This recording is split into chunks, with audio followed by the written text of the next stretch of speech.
Hay tanta diferencia entre la motivación y la disciplina.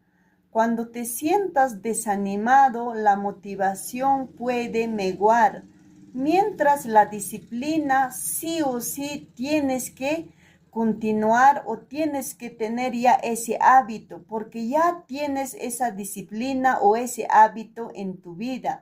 Son muy distintos la motivación y la disciplina. Mejor es tener disciplina antes que motivación.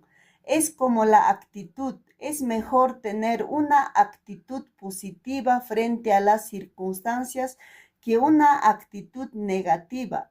La actitud positiva frente a las circunstancias, sin importar las circunstancias, pues hará que tú seas mejor que ayer. Cada día es una nueva oportunidad y en el amanecer o al empezar el día es mejor tener una buena actitud.